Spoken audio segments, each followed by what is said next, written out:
Hi friends, welcome to my dreams world. ఈరోజుటి కథలోకి వెళ్దామా? అరవింద్ గారు నిశ్చితార్థానికి అన్ని ఏర్పాట్లు సిద్ధం చేశారు.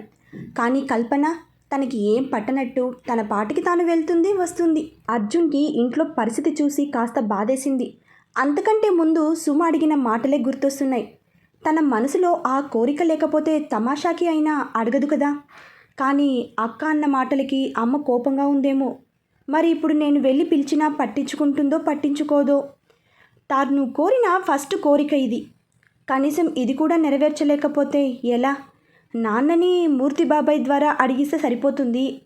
ముందు ఒకసారి అమ్మతో మాట్లాడతాను అనుకుని ఆవిడ కోసం ఎదురు చూస్తూ ఉన్నాడు. రాత్రి ఆవిడ రాగానే కాసేపాగి రూమ్లోకి వెళ్ళాడు.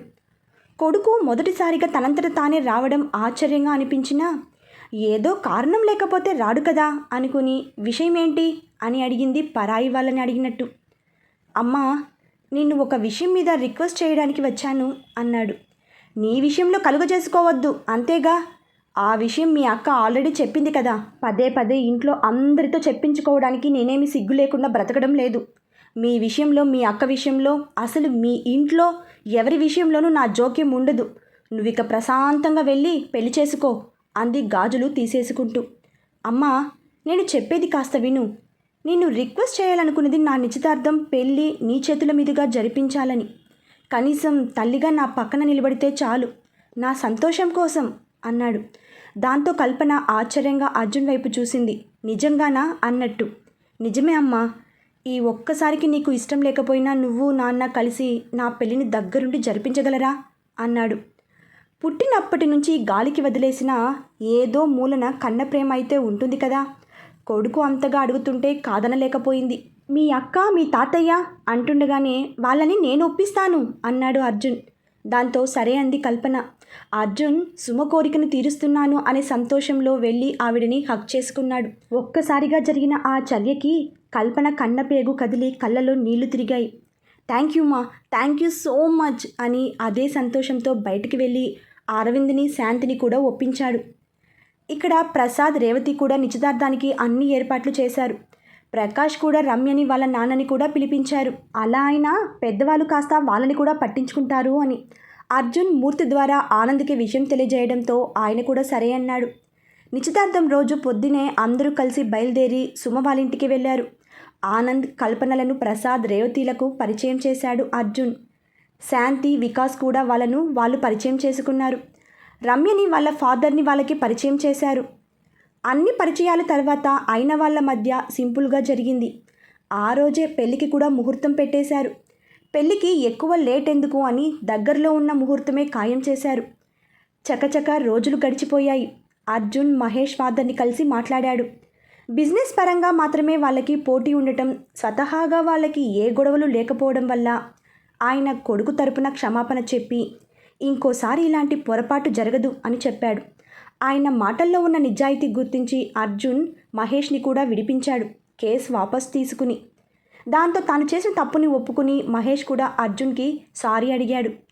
వికాస్ గురించి చెప్పబోయి ఇప్పుడు ప్రాబ్లం సాల్వ్ అయింది కదా, అనవసరంగా వికాస్ గురించి చెప్పి ఇంట్లో ఎందుకు గొడవలు సృష్టించడం, నేనే ఒకసారి వికాస్ని కలిసి బుద్ధి మార్చుకోమని చెప్తే సరిపోతుంది అనుకుని సైలెంట్ అయ్యాడు. అరవింద్ బిజినెస్ సర్కిల్లో అందరినీ పిలిచి అర్జున్ పెళ్లిని అంగరంగ వైభవంగా జరిపించాడు. కల్పనకి ఒక ఛాన్స్ వచ్చింది. ఆనంద్కి, కుటుంబానికి దగ్గరవడానికి. కానీ పంతం వీడలేదు. అహంకారంతో కళ్ళు మూసుకుని పోయాయి. అందుకే శుభకార్యం అయిపోగానే మళ్ళీ మామూలైపోయింది. ఆ రాత్రికే ముహూర్తం పెట్టారు శోభనానికి. శాంతి, రమ్య కలిసి సుమని సిద్ధం చేస్తున్నారు. రమ్యకి ఇంకా ఎక్స్పీరియన్స్ అవ్వలేదు కాబట్టి శాంతి సుమకి జాగ్రత్తలు చెప్తుంటే తాను కూడా జాగ్రత్తగా వింటోంది. నగలు కూడా అలంకరించాక శాంతి సుమని తన వైపు తిప్పుకుని, నా తమ్ముడి టేస్ట్ సూపర్ కదా రమ్య, మనిషి అందంగా ఉంది, మనసు కూడా అందంగా ఉంది, నిన్ను ఈ అలంకరణలో మా తమ్ముడు చూశాడనుకో అంటుండగానే చీ పోవదినా అని సిగ్గుపడింది సుమ. అరే, నేనింకా ఏం చెప్పకముందే అంత సిగ్గెందుకు మరదలి పిల్ల, ఇప్పుడే ఇంత సిగ్గుపడుతున్నావంటే ఇంకా అసలు కార్యానికి తెల్లవారుతుందేమో అంది. సుమ తలదించుకుని నవ్వుతూ ఉంటే శకుంతల లోపలికి వచ్చి సుమని చూసి మెటికలు విరిచి, బంగారు బొమ్మలా ఉన్నావు అని శాంతి వైపు చూసి, అన్నీ చెప్పావుగా. చెప్పాను, ఇంకా లోపలికి పంపించడమే మిగిలింది అని నవ్వింది శాంతి. మరి ఇంకా ఇక్కడే మాట్లాడుకుంటూ ఉన్నారు? అక్కడ శాంతి ముహూర్తానికి టైం అవుతుంటే పద పద అని సుమని తీసుకుని ముగ్గురు రూమ్ దగ్గరికి వెళ్ళారు. ఇక్కడ అర్జున్ సుమని చూడటానికి గంట నుంచి ఎదురు చూస్తూ ఉన్నాడు. ఆ రాత్రి వాళ్ళకి జరగబోయే దాని గురించి తలుచుకుని సిగ్గుపడుతూ డోర్ వైపే పదే పదే చూస్తున్నాడు. ఇంతలో బయట నవ్వులు వినిపిస్తూ ఉండటంతో సంతోషంతో అర్జున్ మనసు ఉరకలేసింది. సుమని లోపలికి పంపించి డోర్ బయట నుంచి లాక్ చేశారు. లోపలికి వచ్చిన సుమని చూసి మైమర్చిపోయాడు Arjun. Green colour border white శారీలో తలనిండా మత్తెక్కించే మల్లెపూలతో అందంగా ఉంటే మెడలో పసుపు పచ్చగా మెరుస్తున్న పసుపు తాడు ఆ అందానికి మరింత వన్నె తీసుకొచ్చింది. నుదుటిన కుంకుమ, మెడలో తాలితో ఈరోజు సుమ కొత్తగా కనిపిస్తుంది అర్జున్కి. వెంటనే అర్జున్ బెడ్ మీద నుంచి లేచి సుమ దగ్గరికి వెళ్ళాడు. ఎప్పుడూ లేనిది వెళ్తున్న అర్జున్కి అక్కడ నిలబడి ఉన్న సుమకి టెన్షన్ మొదలైంది. అర్జున్ దగ్గరికి వచ్చే కొద్దీ సుమ చేతులు కూడా వణకడం స్టార్ట్ అయ్యాయి. అర్జున్ సుమ చేతిలో పాల గ్లాస్ తీసుకుని ఇంకో చేత్తో సుమ చేయి పట్టుకుని లోపలికి తీసుకెళ్లాడు. తల వంచుకుని అర్జున్ వెనకాలే వెళ్ళింది సుమ. అర్జున్ పాల గ్లాస్ టేబుల్ మీద పెట్టేసి సుమ వైపు తిరిగేసరికి సుమ వంగి అర్జున్ కాళ్ళకి దండం పెట్టబోయింది.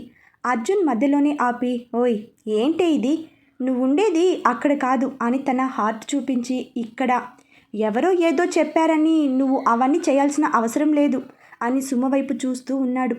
అర్జున్ మాటలకి తలెత్తి అతని వైపు చూసిన సుమకి అర్జున్ తననే చిలిపిగా చూస్తూ ఉండటం కనిపించిన సుమ బుగ్గులు కెంపులయ్యాయి. అర్జున్ కింద కూర్చుని సుమ పాదాన్ని తన మోకాలి మీద ఆనించుకున్నాడు. అర్జున్ ఏంటిది అని కాలు వెనక్కి తీసుకోబోతే ఉష్ అన్నాడు అర్జున్. తన ప్యాకెట్లోంచి పట్టీలు తీసి సుమ పాదాలకి అలంకరించాడు. సుమ చేతిని తన చేతిలోకి తీసుకుని డైమండ్ రింగ్ని వేలికి పెట్టాడు. ఎందుకు అర్జున్ ఇప్పుడు అని సుమ వారించబోతే నా సంతోషం కోసం అన్నాడు. తర్వాత సుమ మొహాన్ని దోసిల్లోకి తీసుకుని సుమ పాపిట్లో ముద్దు పెట్టుకుని, కొత్తగా కనిపిస్తున్నావు తెలుసా, ఈ కుంకుమ ఈ పసుపు తాడు చాలా ముద్దొస్తున్నావు అని సుమ పెదాలు అందుకున్నాడు. ఆ రాత్రిని మధురమైన రాత్రిగా మర్చిపోలేని రాత్రిగా మార్చుకున్నారు. పొద్దున్నే నిద్ర లేచిన సుమకి అర్జున్ని చూడటానికి కాస్త సిగ్గుగా అనిపించి అర్జున్ గుండెల్లో ఒదిగిపోయింది. అప్పటికే నిద్ర లేచిన అర్జున్ కూడా అలాగే అనిపించడంతో కళ్ళు తెరవకుండా అలాగే పడుకున్నాడు. సుమ అలా తన గుండెల్లో ఒదిగిపోవడంతో ఇంకాస్త దగ్గరికి తీసుకుని తల మీద ముద్దు పెట్టుకున్నాడు. హలో భార్యామణి, ఈరోజు ఇంట్లో పూజ ఉంది, మర్చిపోయావా అన్నాడు అర్జున్. అవును కదా, నిజంగానే మర్చిపోయాను. అసలు రాత్రంతా నువ్వు నిద్రపోనిచ్చావా? అసలు ఇంట్లో అయితే 4 గంటలకు ఖచ్చితంగా మెలకు వచ్చేది. ఇప్పుడు చూడు 6:30 అయింది. అంతా నీ వల్లే అని గుండె మీద కొట్టింది. అబ్బా, ఒక్కరోజుకే ఇలా అంటే ఎలా? ఇలా ఎన్ని రాత్రులు ఉంటాయో తెలుసా? కాబట్టి అలవాటైపోతుందిలే అన్నాడు సుమ చుట్టూ చేతులు వేసి, మళ్ళీ అల్లుకుపోవడానికి అన్నట్టు. అర్జున్ చెయ్యి మీద చిన్నగా కొట్టి, సిగ్గులేదు కాస్తైనా, వదులు అర్జున్, అసలే లేట్ అయిపోయింది, కింద అందరూ ఏమనుకుంటారో, నేను ఇంకా ఫ్రెష్ అవ్వాలి అంది. ఏమి అనుకోరు, ఇంకా చెప్పాలంటే హ్యాపీగా ఫీల్ అవుతారు. వాళ్ళ గురించి ఆలోచించి నువ్వు నన్ను ఫీల్ చేయకు అని పెదాలందుకుని మళ్ళీ స్టార్ట్ చేశాడు. కాసేపటికి వదలడంతో సుమ లేడీ పిల్లల అర్జున్కి దొరకకుండా బాత్రూంలోకి దూరిపోయింది. అర్జున్ లేచి నవ్వుకుంటూ రాత్రి నుంచి జరిగినవి గుర్తు చేసుకుంటూ తనలో తానే నవ్వుకుంటున్నాడు. ఇంతలో సుమ తలస్నానం చేసి నైటీలో బయటికి వచ్చి అర్జున్ని కూడా ఫ్రెష్ అవ్వమని చెప్పింది. అర్జున్ కూడా ఫ్రెష్ అవ్వడానికి వెళ్ళడంతో చీర కట్టుకోవడంలో బిజీ అయింది. సుమ రెడీ అవుతున్నప్పుడు బాత్రూమ్ నుంచి వచ్చిన అర్జున్కి అద్దంలో చూసుకుంటూ వెనక తాళ్ళు కట్టుకుంటున్న సుమని వెనక నుంచి హక్ చేసుకున్నాడు. హలో సార్, కింద అందరూ వెయిటింగ్, కాస్త నన్ను వదిలితే నేను వెళ్ళాలి, నాకు వదలాలని లేదు అన్నాడు అర్జున్ సుమని ఇంకా కాస్త దగ్గరికి లాక్కుంటూ. వామ్మో, నువ్వు నేను అనుకున్నంత అమాయకుడివి కాదు అర్జున్, నీతో చాలా కష్టం అంది సుమ. అవునా, ఆ విషయం ఇప్పుడే అర్థమైందా నీకు అన్నాడు అర్జున్. ఇలాగే మాట్లాడుకుంటూ ఉంటే కింద నుంచి పిలుపొస్తుంది అని మెల్లగా జారుకోవడానికి ట్రై చేస్తూ నవ్వింది సుమ. రాక్షసివే నువ్వు అని సుమని వదిలాడు. నైట్ నువ్వు చేసిన అల్లరికి నేను నిన్నేమైనా అన్నానా అంది సుమ అద్దంలో చూసి బొట్టు పెట్టుకుంటూ. నీ పని రాత్రికి చెప్తా అని తాను కూడా వెళ్ళి డ్రెస్ వేసుకొచ్చాడు. దువ్వెను తీసుకుని అర్జున్ జుట్టుని దువ్వుతూ, నా ఈ సంతోషం ఎప్పటికీ ఇలాగే ఉంటుంది కదా అంది సుమ లైట్గా కళ్ళలో నీళ్లు తిరుగుతుంటే. నా మీద నమ్మకం లేదా అన్నాడు అర్జున్ సుమ మొహాన్ని తన 2 చేతుల్లోకి తీసుకుంటూ. నీ మీద నమ్మకం లేకపోతే అసలు పెళ్ళెందుకు చేసుకుంటాను అర్జున్? కానీ ఎందుకో కాస్త భయంగా ఉంది.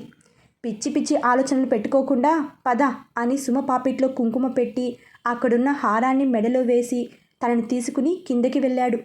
కిందకి వస్తున్న ఆ జంటని చూసి అందరూ మురిసిపోతుంటే నిషా మాత్రం కళ్ళలో నిప్పులు పోసుకున్నట్టు కోపంగా చూస్తుంది. కల్పన గురించి తెలిసి ఉండటంతో పూజ టైంలో భార్యాభర్తలు ఇద్దరు ఇంట్లో లేకపోతే నలుగురు 4 రకాలుగా అనుకుంటారు అనుకుని శకుంతల ఎవరిని పిలవలేదు. ఆ ఫ్యామిలీ ప్రసాద్ ఫ్యామిలీ ఇంకా వికాస్ పేరెంట్స్ మాత్రం ఉన్నారు. ఆనంద్ నాతో ఇంకా అవసరం లేదు అనుకుని తెల్లారగానే ఆఫీస్కి వెళ్ళిపోయాడు. కల్పన పూజ స్టార్ట్ అయితే బయటికి వెళ్ళడం కుదరదు అని తాను కూడా ముందే వెళ్ళిపోయింది. ఆ ఇంట్లో అదంతా మామూలే కాబట్టి అందరికీ తెలిసిందే అవ్వడంతో సైలెంట్గా ఎవరి పనులు వాళ్ళు చేసుకుంటున్నారు. ప్రసాద్ వాళ్ళకి కూడా పెళ్లికి ముందు రోజు నుంచి అక్కడే ఉండటం వల్ల ఇంట్లో పరిస్థితులు అలవాటయ్యాయి. సుమ అర్జున్ కిందకి రాగానే అరవింద్ శకుంతల కాళ్ళకి నమస్కారం చేసుకున్నారు. తర్వాత ఆనంద్ కోసం చూసింది సుమ వెతకడం గమనించిన శకుంతల ఏమైంది అని అడిగింది. మావయ్య కనిపించడం లేదు అని అడిగింది. వాడు ఆఫీస్కి వెళ్ళాడులే కానీ మీ మావయ్య అత్తయ్య దగ్గర ఆశీర్వాదం తీసుకోండి అంది శకుంతల. సుమ కాస్త బాధపడుతూ వెళ్ళి ప్రసాద్ రేవతిల దగ్గర ఆశీర్వాదం తీసుకుంది. తర్వాత పూజ మొదలు పెడదామని అందరూ అక్కడికి వెళ్తుండగా సుమకి ఎవరి చూపులో గుచ్చుకుంటున్నట్టు అనిపించి వెనక్కి తిరిగి చూసింది. నిషా కోపంతో గోర్లు కొరుక్కుంటూ వెళ్తున్న అర్జున్ వైపు చూస్తూ ఉంది. నిషాని చూడగానే సుమకి తన కోపం కంటే ఆ అవతారం నచ్చలేదు. అందుకే నిషాకి దగ్గరగా వెళ్ళి ఏంటిది అంది. దాంతో నిషా అర్జున్ వైపు నుంచి సుమ వైపు చూపు మళ్లించి ఏంటి అని అడిగింది. నేను కూడా అదే అడుగుతున్నా, ఏంటి అవతారం అని. ఇంట్లో పూజ జరుగుతుందని తెలియదా? పూజలో ఇలాంటి బట్టలతో కూర్చుంటారా అని కాస్త కోపంగా అడిగింది. నేను ఏ డ్రెస్ వేసుకుంటే నీకేంటి ప్రాబ్లం? It's my style. నేనేమి పల్లెటూరి మొద్దుని కాదు ఇలా చీరలు కట్టుకోవడానికి అంది నిషా. శకుంతలకి హ్యాపీగా ఉంది సుమని చూసి. తాను చేయాలనుకున్న పని మనవరాల్ని చూసి ఆగిపోయినా ఈరోజు సుమ అలా నిషని దండిస్తున్నందుకు లోపల సంతోషంగా ఉంది. సుమ అడిగిన దాంట్లో తప్పు లేకపోవడంతో అరవింద్ కూడా సైలెంట్గా ఉన్నాడు. సుమ తాను ఫారిన్ నుంచి వచ్చింది, అక్కడ ఇదంతా నార్మలే కదా, వదిలేయ్ అన్నాడు అర్జున్. అక్కడ ఇదంతా మామూలే అవ్వచ్చు, కానీ ఇక్కడ కాదు కదా అర్జున్. ఈ కుటుంబానికంటూ ఒక గౌరవం ఉంది. ఇలా పొట్టి పొట్టి బట్టలు వేసుకుని ఈ ఇంటి నుంచి బయటకు వెళ్ళడం ఎవరైనా చూస్తే తప్పుగా అనుకోరు? నేను వచ్చి 4 నెలలు అవుతుంది. ఇన్ని రోజుల నుంచి తప్పుగా అనుకోని వాళ్ళు ఈరోజు కొత్తగా అనుకుంటారా? ఒకవేళ అనుకున్నా ఐ డోంట్ కేర్. నిన్నటి వరకు అంటే కూతుర్ని ఆ ఇంటికి పంపిద్దామన్న ఆశలో నిషా తల్లి సైలెంట్గా ఉన్నా ఇప్పుడు ఆ అవకాశం లేదు అని ఆవిడ కూడా నోరెత్తింది. నా కూతురు ఎలా ఉంటే నీకెందుకు? అసలు నీకేం అధికారం ఉందని ఇంతమంది ముందు నా కూతుర్ని అవమానిస్తున్నావు అంది. నా చెల్లెలికి చిన్నప్పటి నుంచి అలా ఉండటమే అలవాటు. ఎలాగో అక్కడే కదా ఉండేది అని ఇక్కడి పద్ధతులు ఏవి నేర్చుకోలేదు అన్నాడు వికాస్. ఆహా, రేపటి నుంచి నీ భార్య కూడా అలాంటి డ్రెస్సులే వేసుకుని తిరుగుతుంది. నీకు ఓకేనా అన్నయ్య? గొడవ ఎందుకు పెద్దది చేస్తుందో అర్థం కాక ప్రసాద్ మధ్యలో కల్పించుకున్నాడు. సుమ వాళ్ళ ఫ్యామిలీ విషయంలో నువ్వెందుకు ఇన్వాల్వ్ అవుతున్నావు? పూజకి టైం అవుతుంది పదా అన్నాడు. వాళ్ళ ఫ్యామిలీ మాత్రమే కాదు మావయ్య, ఇప్పుడు ఇది నా ఫ్యామిలీ కూడా అని చెప్పు. అన్నయ్య నువ్వు చెప్పు, నీ భార్య కూడా ఇలాగే వేసుకుని అందరి ముందు తిరిగితే నీకు ఓకేనా అని అడిగింది. ఫారిన్ కల్చర్ ఇక్కడ కూడా స్టార్ట్ అయింది. Dating, living together, party culture. ఈ మధ్య ఈవిడ గారికి కాళ్ళు ఇంట్లో నిలబడటం లేదంట కదా, ఎక్కువగా పబ్లలోనే గడుపుతుందట. దీని అవతారం చూసి ఎవరైనా గోకితే తర్వాత అందరూ తల వంచుకోవాలి. ఆ పరిస్థితి రాకూడదనే చెప్పాను.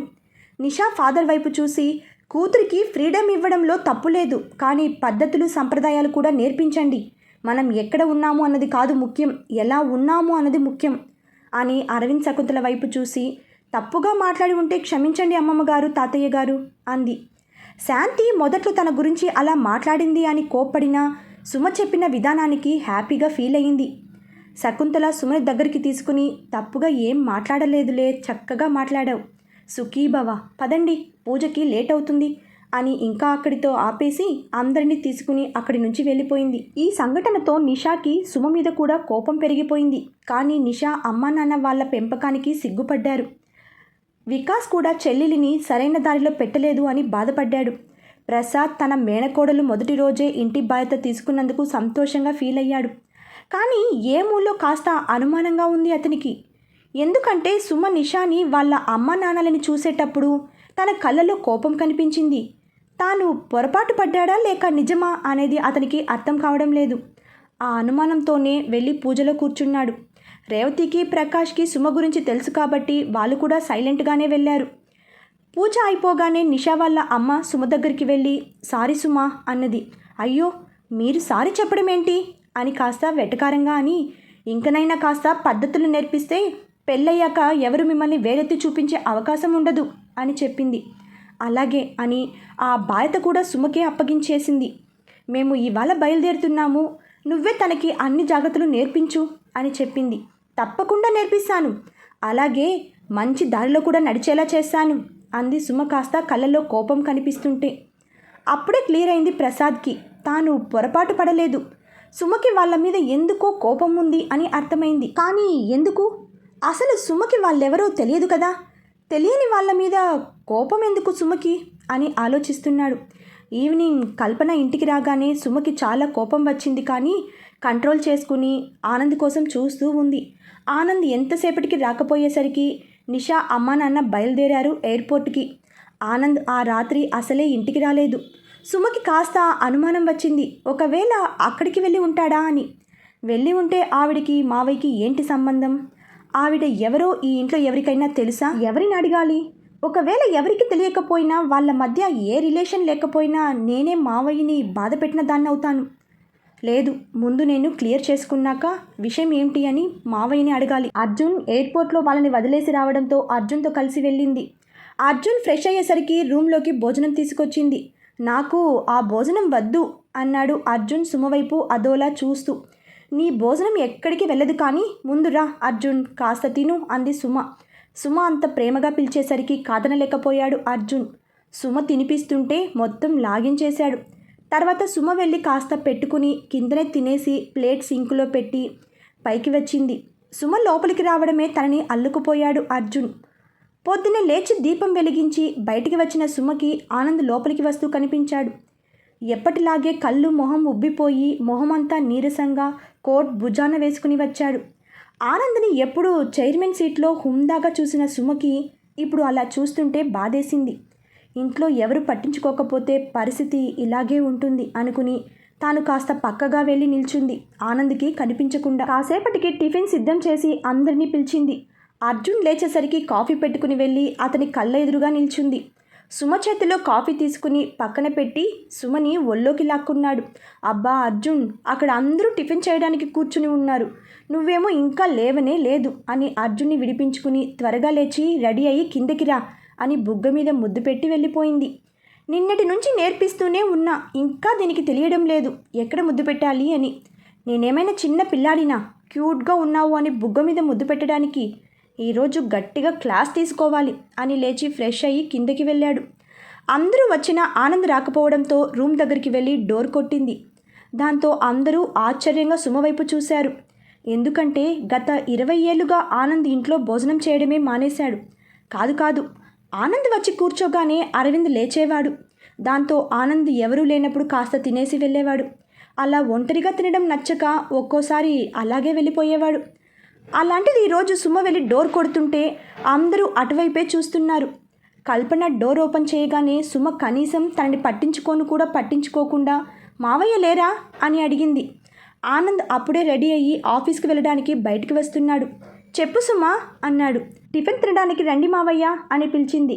కల్పనకి సుమని చూసి మండిపోతుంది.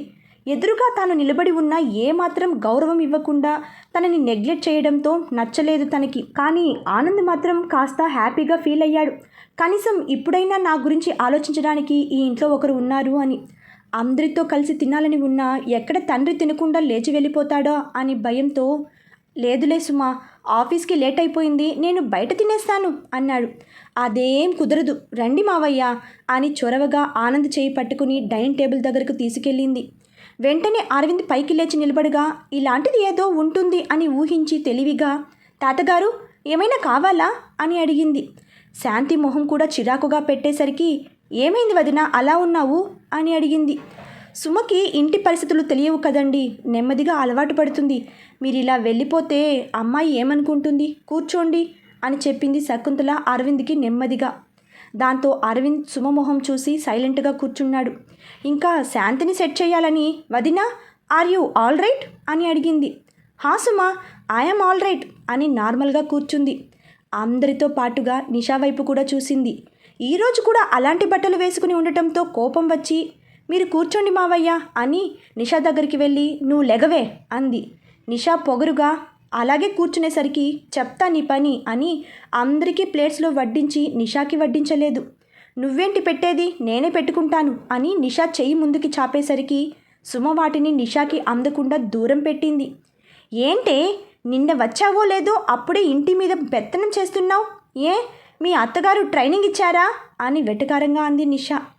నిన్నటిదాకా అంతో ఇంతో కంట్రోల్లో ఉన్న నిషా నిన్నటి నుంచి కంట్రోల్ తప్పి మాట్లాడుతుంటే అర్జున్కి కోపం వస్తుంది.